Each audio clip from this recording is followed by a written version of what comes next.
I watched my sister Emma's face drain of color as the Yale admissions officer's email loaded on her screen. It was the same email I'd received in my past life, the one congratulating me on my full scholarship. Except this time, I'd already submitted my essay 3 weeks early. And the one she was holding, the one she'd stolen from my laptop and claimed as her own, was now flagged for plagiarism. There must be some mistake, Emma whispered, her perfectly manicured fingers trembling over her phone. There was no mistake.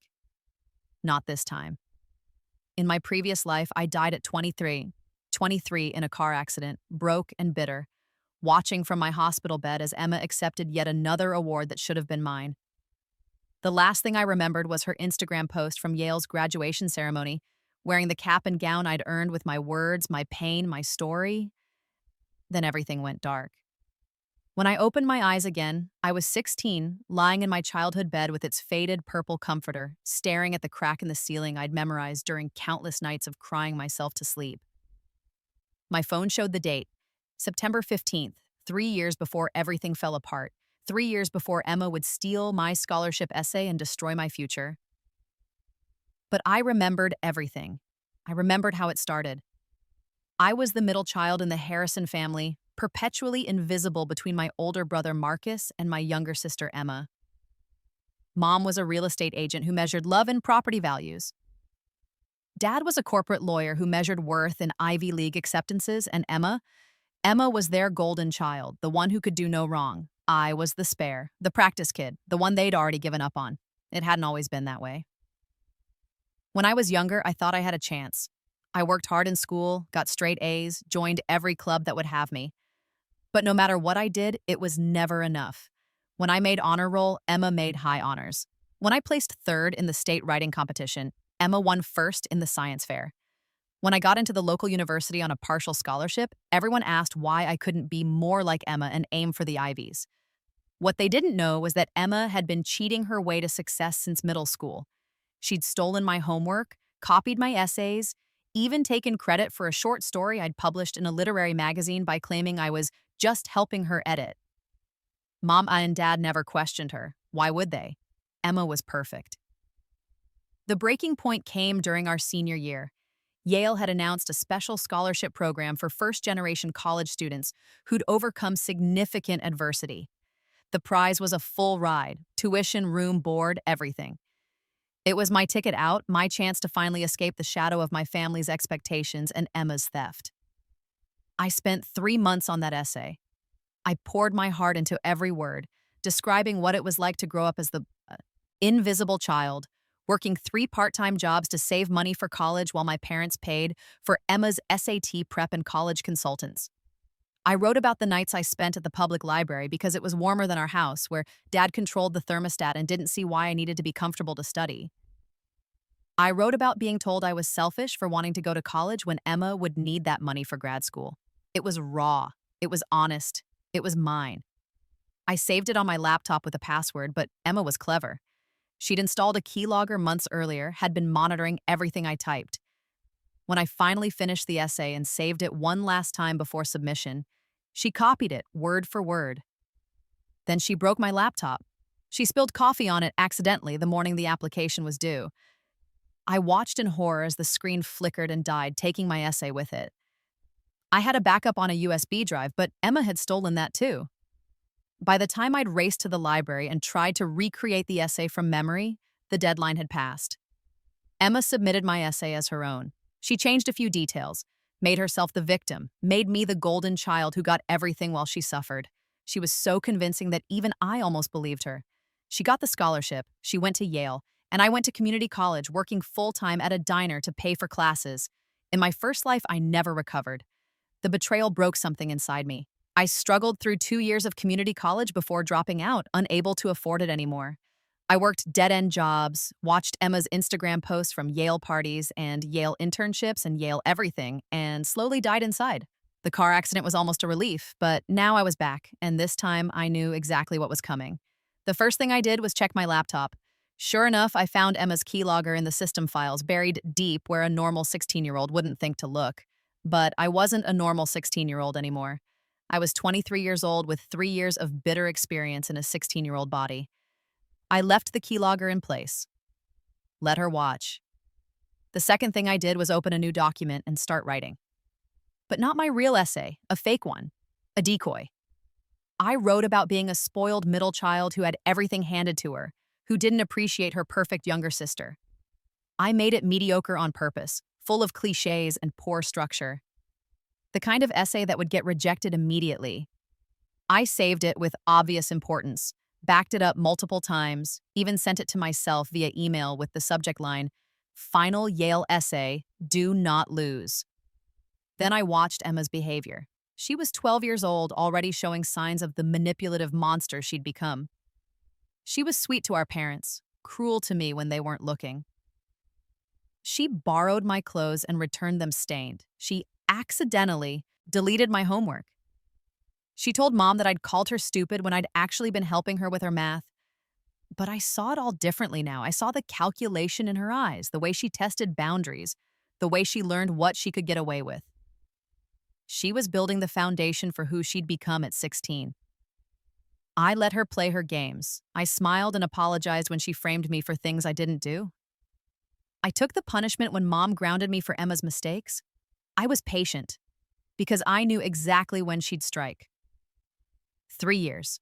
I had 3 years to prepare. I spent those years differently than I had the first time around. I still worked hard in school, but I was smarter about it. I kept digital copies of everything, backed up 3 times in 3 different locations that Emma couldn't access. I took screenshots of my work, time-stamped and dated. I built an evidence trail. I also started writing my real essay early, the one I'd eventually submit. But this time, I didn't save it on any device Emma could access. I wrote it in longhand in a journal I kept in my locker at school. I wrote it during lunch periods and free periods, page after page of my truth. And my truth was different now, because now I had something Emma would never have: perspective.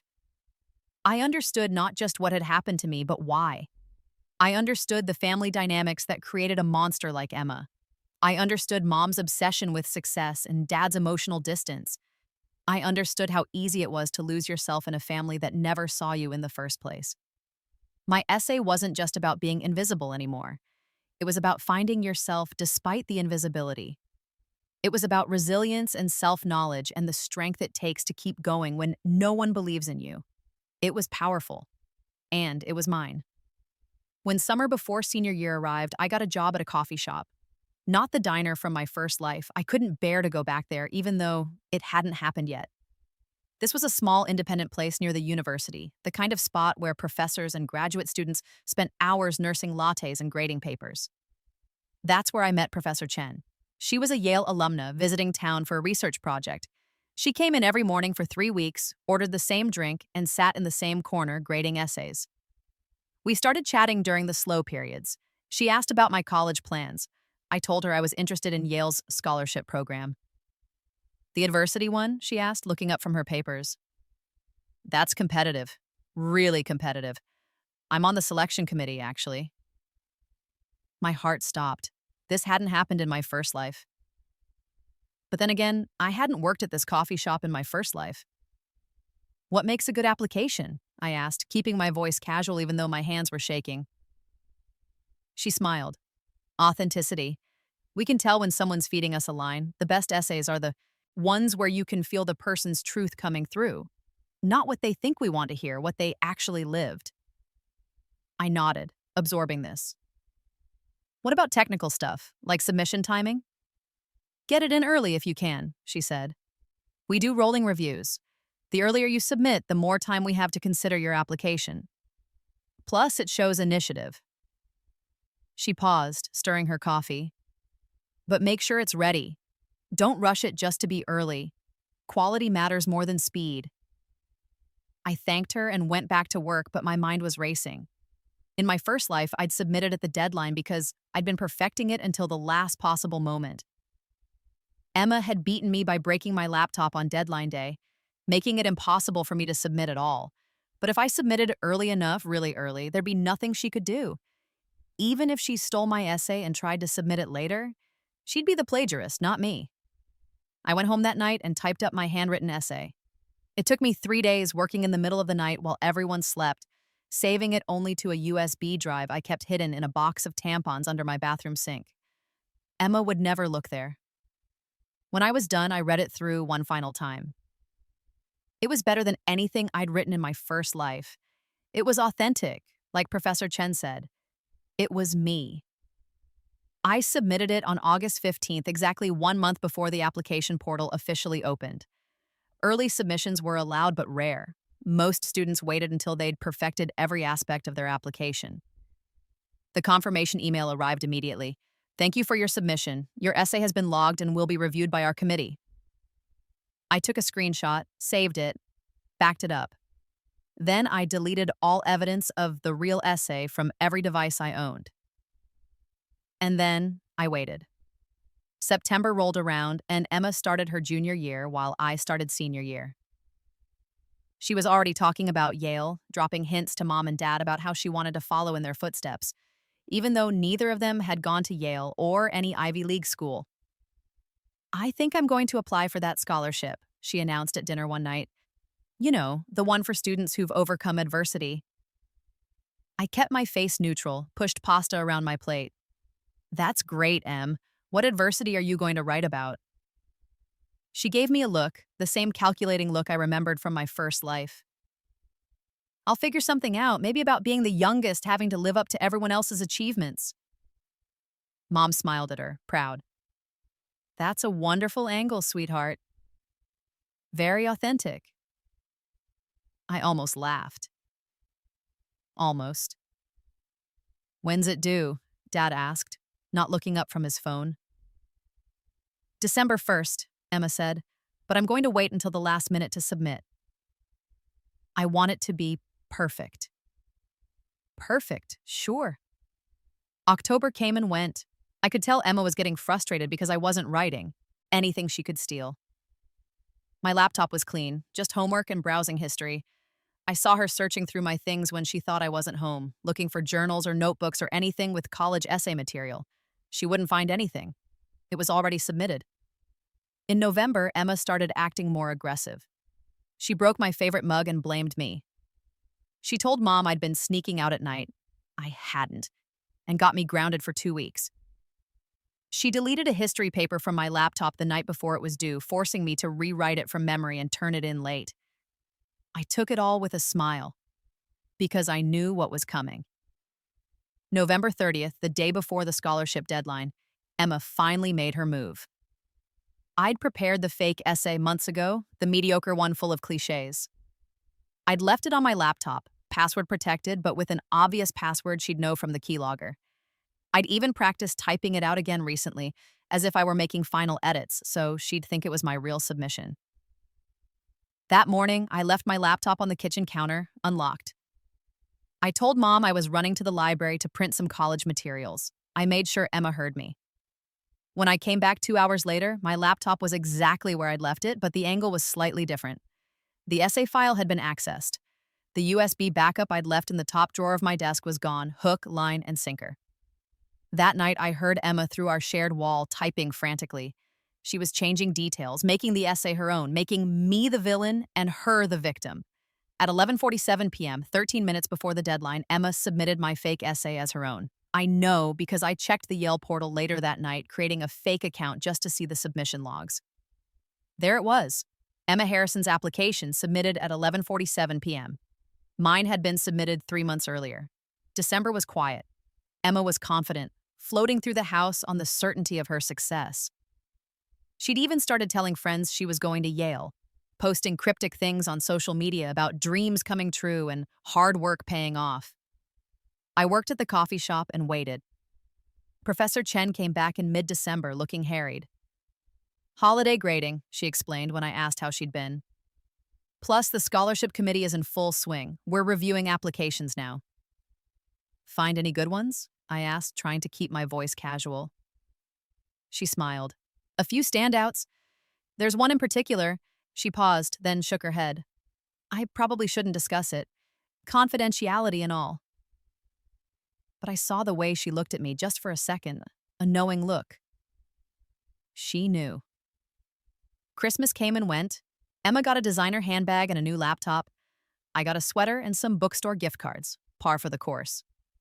January arrived, cold and bitter. Emma was checking her email obsessively, waiting for the acceptance letter she was sure would come. On January 15th, both of us received emails from Yale. I was in my room when my phone buzzed. I opened the email slowly, even though I knew what it would say. I'd already lived this moment in my first life, had watched Emma receive my acceptance. Dear Isabella Harrison, congratulations. It is our pleasure to inform you that you have been selected as a recipient of the Yale Adversity Scholarship. I read it through 3 times, let the words sink in. Full ride, 4 years, everything paid for. Then I heard the scream from Emma's room. I walked down the hallway slowly, savoring every step. Mom and Dad were already at Emma's door, looking concerned. "What's wrong, sweetheart?" Mom asked. Emma's face was white, her phone clutched in her shaking hand. "There's been a mistake. They're saying I plagiarized my essay." "That's impossible," Dad said firmly. You wrote that essay yourself. We watched you work on it." "Show me the email," Mom demanded. Emma handed over her phone with trembling fingers. I watched from the doorway as my parents read the message. "Dear Emma Harrison, we regret to inform you that your scholarship application has been rejected due to academic dishonesty. Our review process identified that your submitted essay was substantially similar to another application submitted 3 months prior. This constitutes plagiarism and violates Yale's academic integrity policy. Your application to Yale University has been withdrawn, and you are barred from reapplying for 3 years." The silence was deafening. "This is insane," Emma finally said. "I didn't plagiarize anything. I wrote that essay myself." "There must be some mistake," Mom agreed. "We'll call them first thing tomorrow and straighten this out." "There's no mistake," I said quietly from the doorway. Everyone turned to look at me. I held up my phone, showing them my acceptance email. I submitted my essay in August. Emma submitted hers in November, right before the deadline. The system flagged hers as plagiarism because it was almost identical to mine. Emma's eyes went wide. But you didn't. I checked your laptop." "You checked my laptop and stole what you thought was my essay," I said calmly. "Except that wasn't my real essay. That was a decoy. I knew you'd steal it, just like you've stolen everything else from me since we were kids. My homework, my stories, my clothes, my achievements. So I left you a fake essay to steal, and I submitted my real one months early." "You're lying," Emma whispered. "You're lying because you're jealous of me." "Am I?" I turned to my parents. "Did you know Emma installed a keylogger on my laptop 2 years ago? She's been monitoring everything I type, stealing my work and passing it off as her own. Did you know she's been cheating since middle school?" "That's not true," Emma shouted. Mom, Dad, she's making this up." But I could see the doubt creeping into their faces. They were finally starting to question their golden child. "I have proof," I said. "Screenshots, timestamped files, backups of everything. I can show you the keylogger code in my laptop system. I can show you the history of my essay drafts going back months. I can show you everything." I pulled out my own laptop and opened the files I'd been preparing for 3 years. Evidence of every time Emma had stolen from me, every time she'd cheated, every time she'd sabotaged my work. It was all there, meticulously documented. Dad took the laptop from me with shaking hands. Mom looked over his shoulder. I watched their faces as they scrolled through file after file, their golden child sins laid bare before them. Emma started crying. Not the calculated tears she used to manipulate them, real tears, desperate and afraid. "It's not what it looks like. Izzy is twisting everything. She's always been jealous of me, always—" "Enough," Dad said quietly. His voice was hard, cold. I'd never heard him use that tone with Emma before. Emma, is this true? Did you steal your sister's work?" She was always so much better at writing than me, and I needed help, and did you steal her essay?" Mom asked. Her voice was shaking. Emma's silence was answer enough. Mom sat down on Emma's bed, looking suddenly much older. "Oh, Emma, what have you done?" You have to fix this, Emma begged.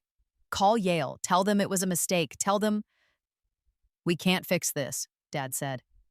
You committed plagiarism, academic dishonesty. Do you understand what that means? You're not just rejected from Yale. Every college you've applied to will be notified.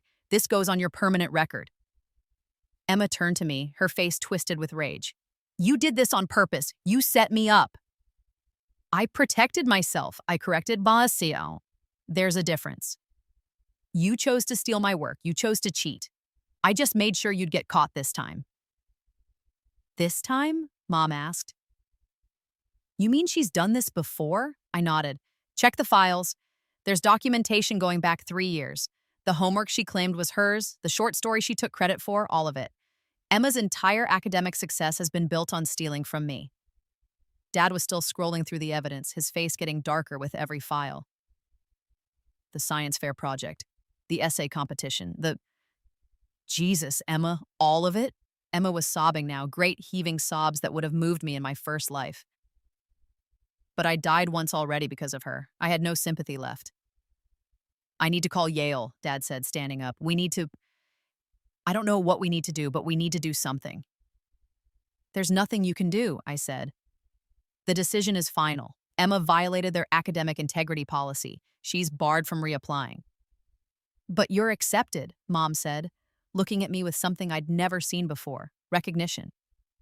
You won the scholarship. I did. With the essay Emma tried to steal.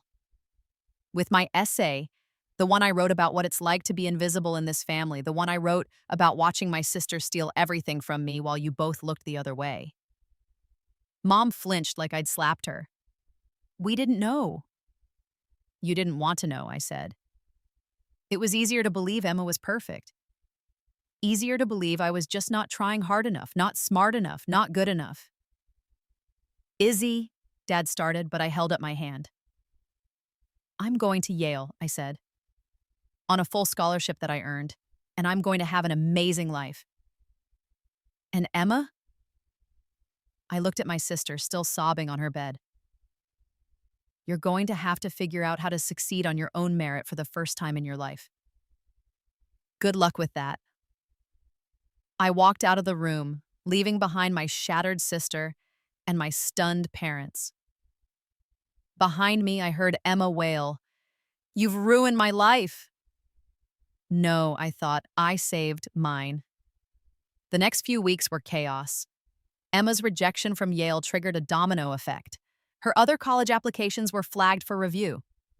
Several schools rescinded their acceptances when they learned about the plagiarism. The ones that didn't rescind put her on academic probation before she'd even enrolled. Mom and Dad tried to do damage control, calling admissions offices and explaining that it was all a misunderstanding. But there was no misunderstanding. Emma had plagiarized, and there was documented proof. Emma stopped speaking to me entirely. She moved through the house like a ghost, her confidence shattered. She'd lost everything, her college prospects, her reputation, her parents' blind faith. I almost felt bad for her. Almost. In February, I got my financial aid package from Yale. It was everything they'd promised: full tuition, room and board, a stipend for books and supplies.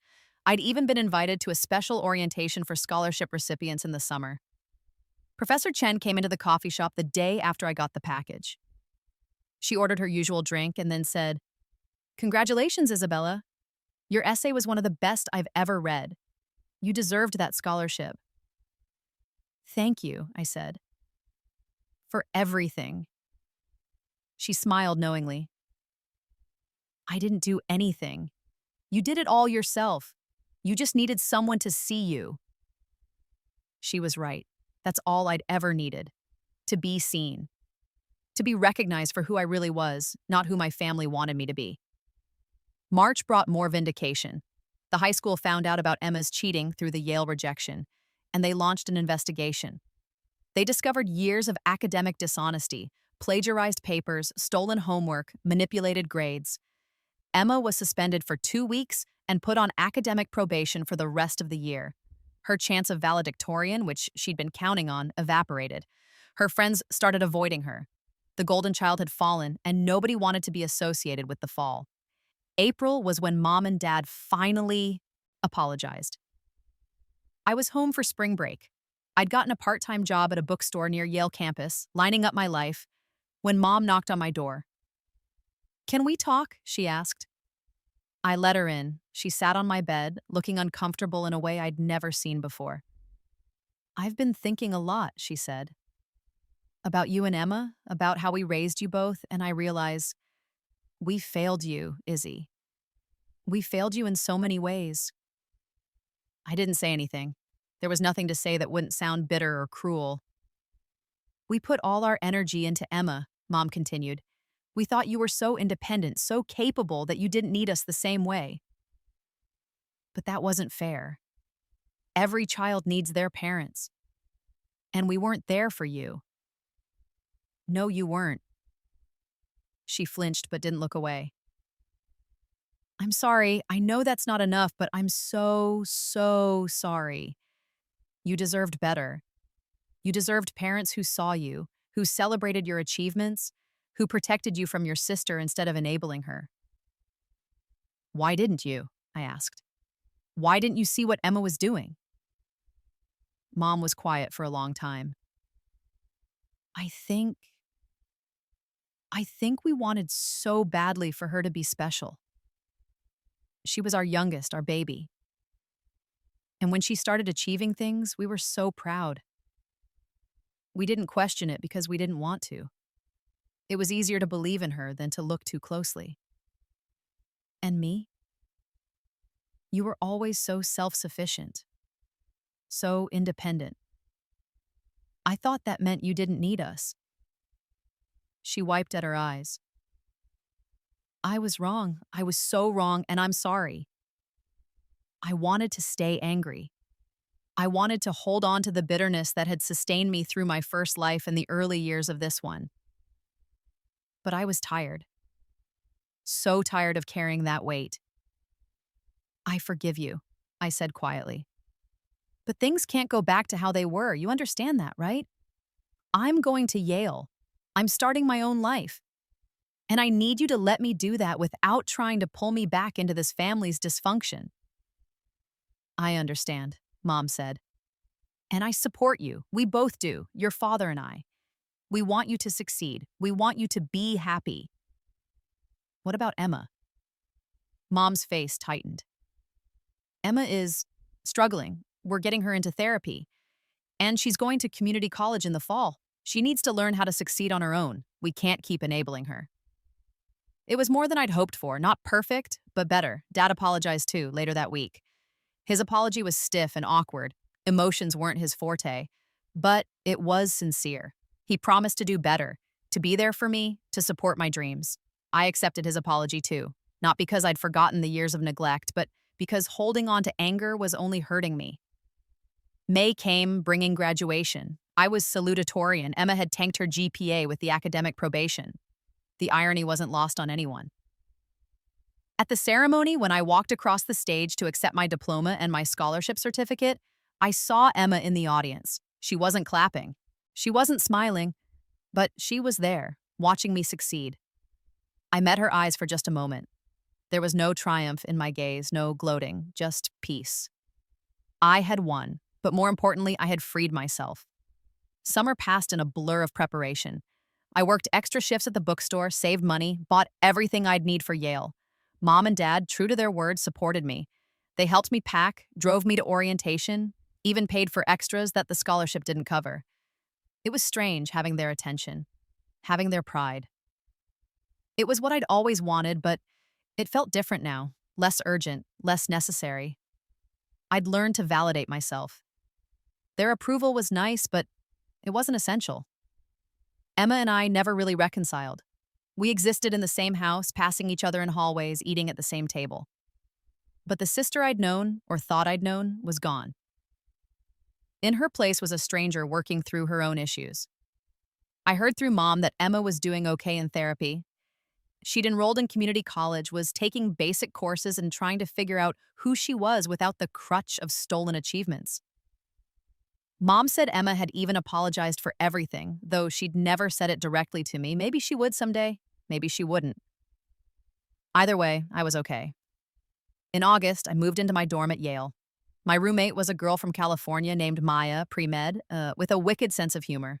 We hit it off immediately. The campus was everything I'd dreamed of in my first life. Gothic architecture, sprawling lawns, the sense of history and possibility everywhere. But this time, I wasn't just dreaming about it, I was living it. My first class was English literature in a wood-paneled lecture hall that smelled like old books. The professor talked about the power of narrative, how stories shape our understanding of ourselves and the world. I thought about my own narrative, the story I'd lived twice, the invisible middle child who'd been overlooked and stolen from, the girl who had died bitter and broke, the girl who'd been reborn with foreknowledge and used it to reclaim her life. Which story was the true one? Maybe they both were. Maybe we contain multitudes. That night, I called home. Not because I had to, but because I wanted to. Mom answered, sounding surprised and pleased. "How's the first day, money?" she asked. "Perfect," I said, and I meant it. The fall semester flew by in a whirlwind of classes and new experiences. I joined the writing club, submitted pieces to the Yale literary magazine, made friends with people who liked me for me, not because of my family or my history, but because of who I was. I went on dates, I studied in coffee shops, I pulled all-nighters before exams and celebrated at late-night diners afterward. I was, for the first time in 2 lifetimes, just a regular college student. Professor Chen, who taught a seminar on contemporary fiction, became my mentor. She encouraged my writing, pushed me to dig deeper, to explore the complicated truths of human nature. "You have a gift for understanding people," she told me after reading one of my stories. "There's a depth to your work that usually takes years to develop. It's like you've lived more than your 18 years. I smiled. If only she knew. By winter break, I'd submitted 2 short stories to national competitions. One won 3rd place and a small cash prize. The other was published in a prestigious literary journal. I sent the journal to Mom. She called me crying. "I'm so proud of you," she said. "I should have been saying that all along. I should have seen your talent, your dedication. I'm sorry it took me so long." "It's okay, Mom. We're building something new now." And we were. Slowly, carefully, my family and I were constructing a new relationship. One based on honesty and respect, rather than favoritism and neglect. Emma sent me a text that winter. Just 3 words. "I'm sorry, Izzy."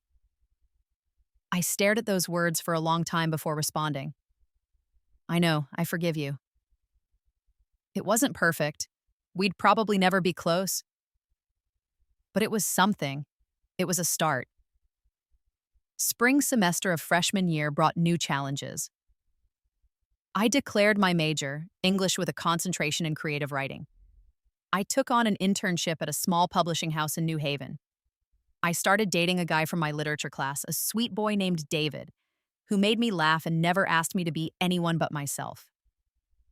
Life was good. Better than good. It was everything I'd died wishing for in my first life. But the best moment came in March, when I received an email from a New York literary agent. She'd read my published short story, the one that had won 3rd place. She wanted to know if I had more work, if I'd ever considered writing a novel. I stared at that email for 10 minutes straight, my heart pounding. A novel. I'd always dreamed of writing a novel, but in my first life, I'd never had the time or the confidence. I'd been too busy surviving, too beaten down by Emma's theft and my family's neglect, but now I had time, I had confidence, I had a story to tell. I responded to the agent that yes, I was interested. I had an idea for a novel about a girl who lived 2 lives, who learned to reclaim her power and her narrative. She wrote back within hours. "Send me 50 pages. I wrote those 50 pages in 3 weeks, fueled by late-night coffee and the ghosts of my past life. The agent loved them. She signed me in April and started shopping the book proposal to publishers in May. By the time finals rolled around, I had a book deal, a real, actual book deal with a major publisher. 6 figures for 2 books, the first to be published after my sophomore year. I called home to share the news. Mom screamed. Dad actually cried. Even Emma texted, "Congratulations, you deserve it." Professor Chen took me out for celebratory coffee. "I knew you had it in you," she said. Going to do amazing things, Isabella. I already am, I said. And it was true. I was writing, learning, growing. I was building a life based on my own merit, my own talent, my own hard work. Nobody could steal this from me. Nobody could take credit for my achievements. This life was mine, earned twice over. Sophomore year began with a whirlwind book tour even before my book was published. The publisher sent me to conferences and readings, building buzz. I met other authors, agents, editors. I felt like I was living in a dream. The book itself, titled The Second Life, was published in November to strong reviews. It was labeled as fiction, but anyone who knew my story would recognize the truth woven through it. It sold well, really well. Well enough that the publisher started talking about a movie deal. Emma read it. I know because she called me afterwards, sobbing. "Is this how you saw me?" she asked. "As a monster?" "No," I said honestly. "You were never a monster, Em. You were a scared kid who made terrible choices. Just like we all are sometimes." "I'm trying to be better," she said. "I'm in therapy twice a week. I'm taking community college seriously. I'm even working on my own writing.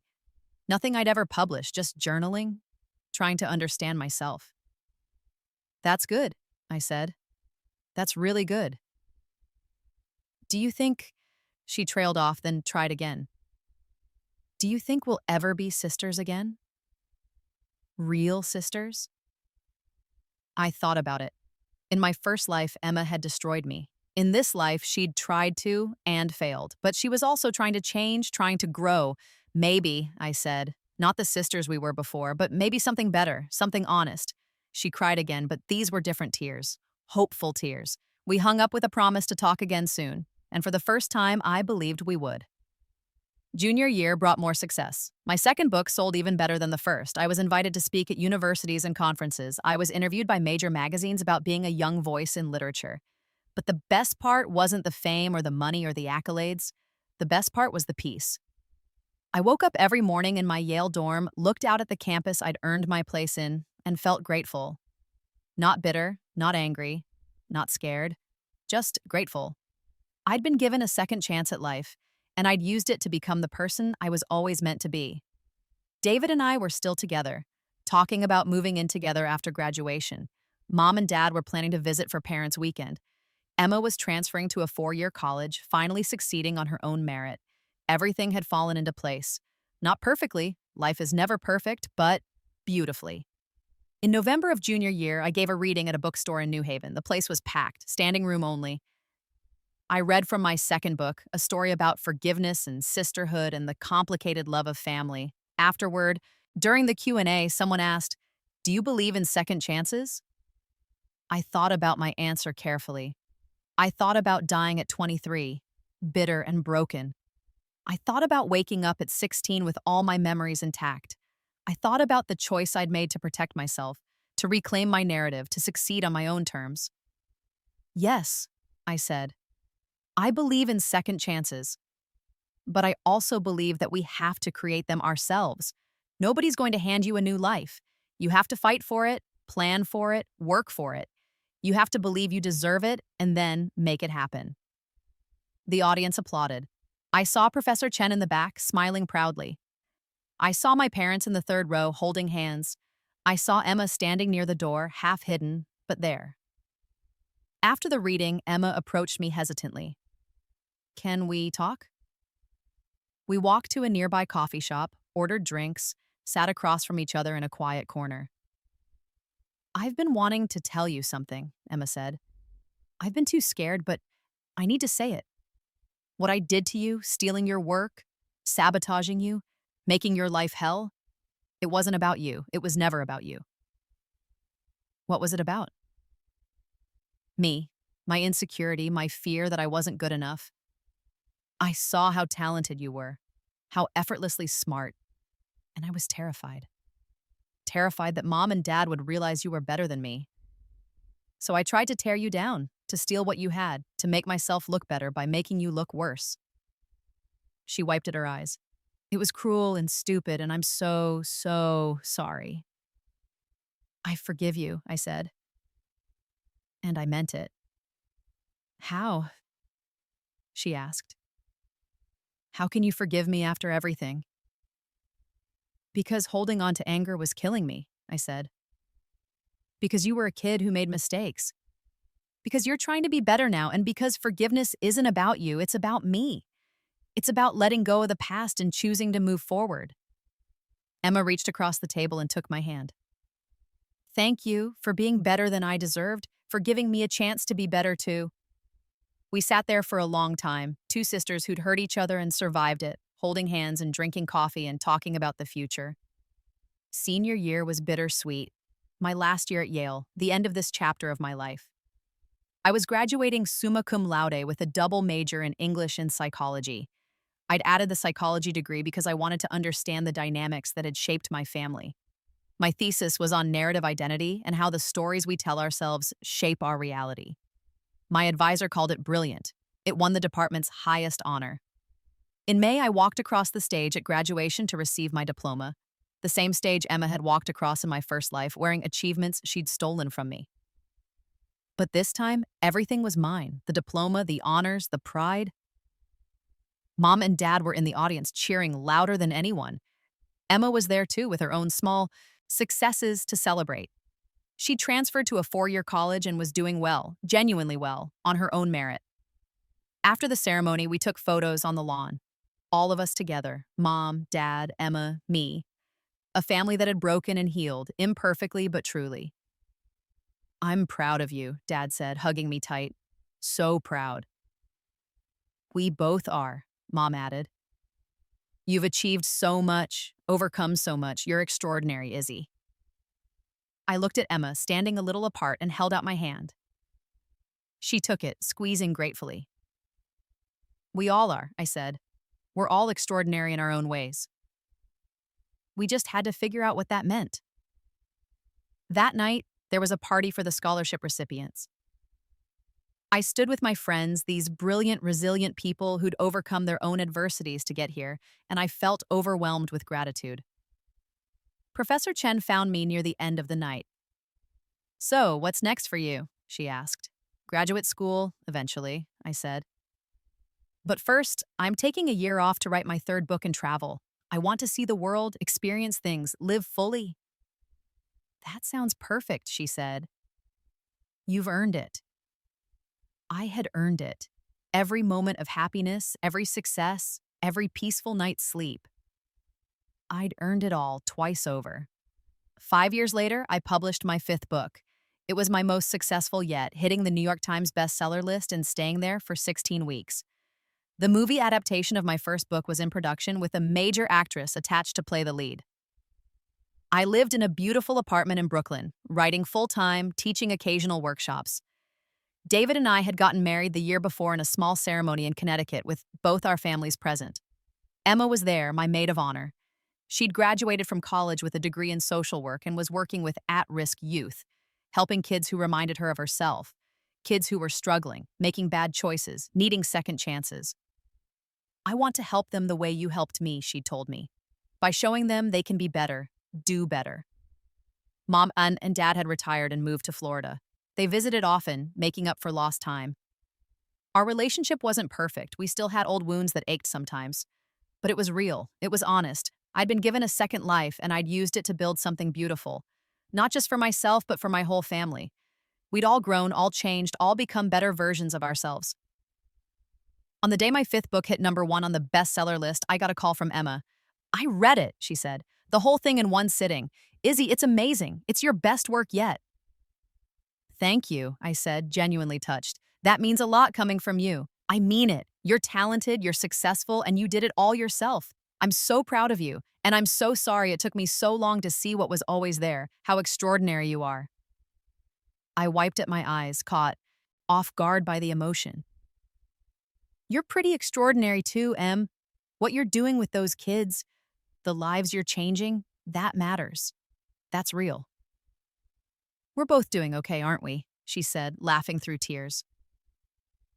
Both of us finally doing okay. Better than okay, I said. We're thriving.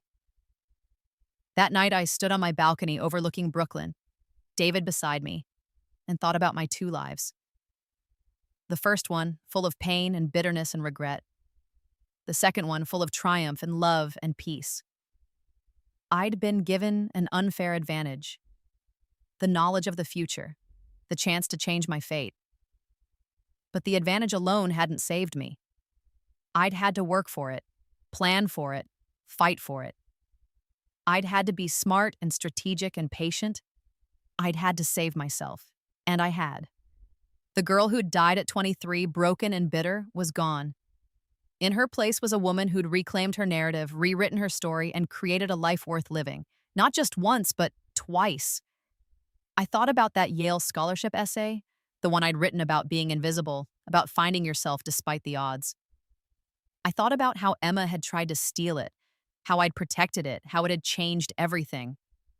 That essay had been my truth. It had been my pain and my resilience and my hope all wrapped into one piece of writing.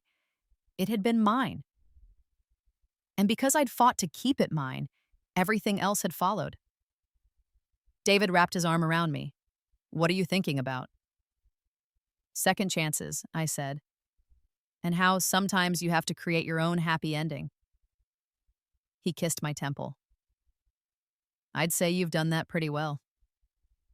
I smiled, looking out at the city lights, feeling the peace of a life well lived.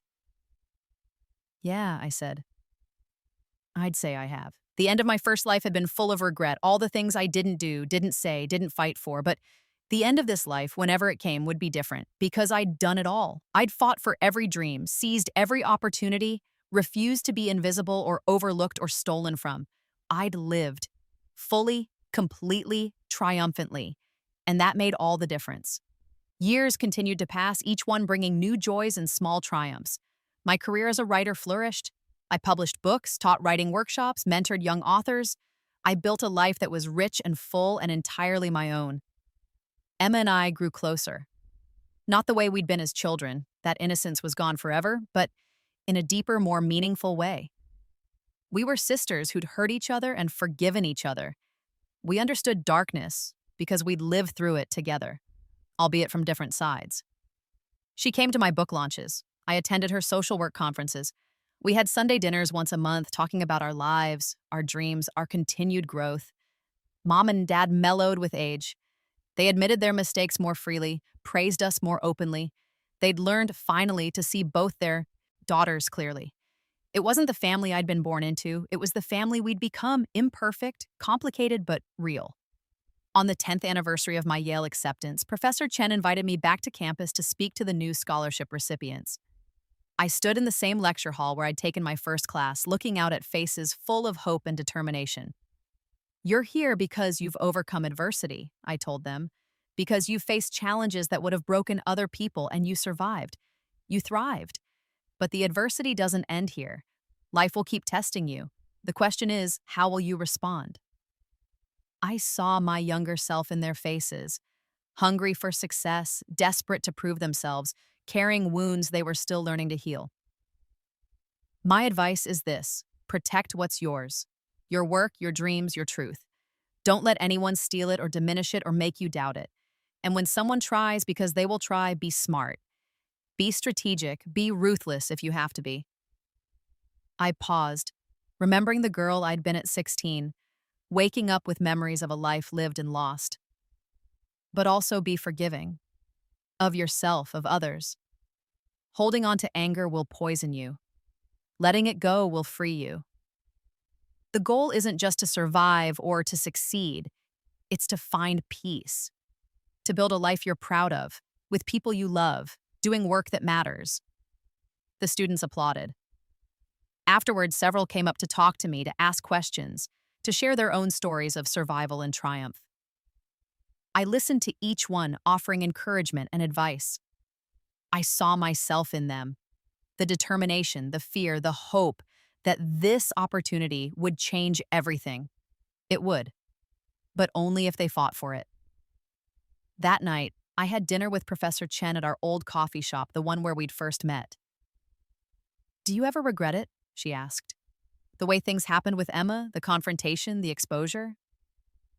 I thought about it. "No, I saved myself. That's not something to regret." "But it cost you something," she pressed.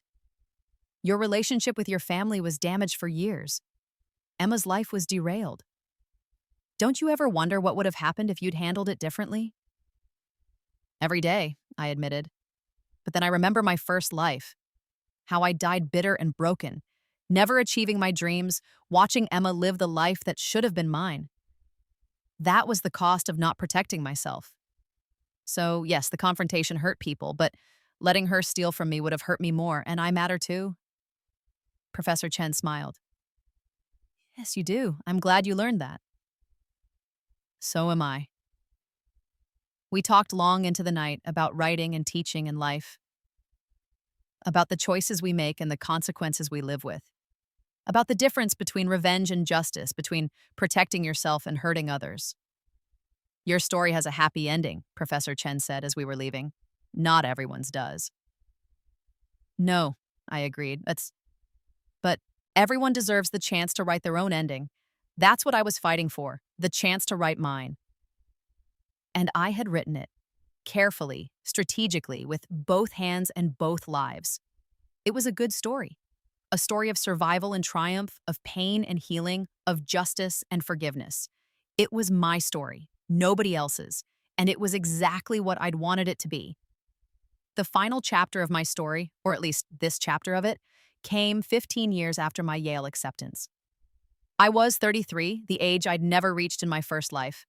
I'd published 10 books by then, won awards, been translated into 30 languages. I taught creative writing at Columbia and lived in a brownstone in Brooklyn with David and our 2 children, a daughter named Hope and a son named Phoenix. The names were deliberate, symbols of what I'd built from the ashes of my first life. Emma was a director of social services in Connecticut, helping hundreds of kids every year. She'd married a kind man named Marcus and had a son of her own. We saw each other regularly, our children playing together while we talked about our lives. Mom and Dad were grandparents now, doting and proud.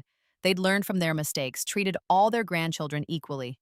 It was too late for my childhood, but it wasn't too late for Hope and Phoenix. On a warm May afternoon, I stood in my backyard during a family barbecue, watching everyone I loved gather together. David was grilling. Mom was helping the kids with a craft project.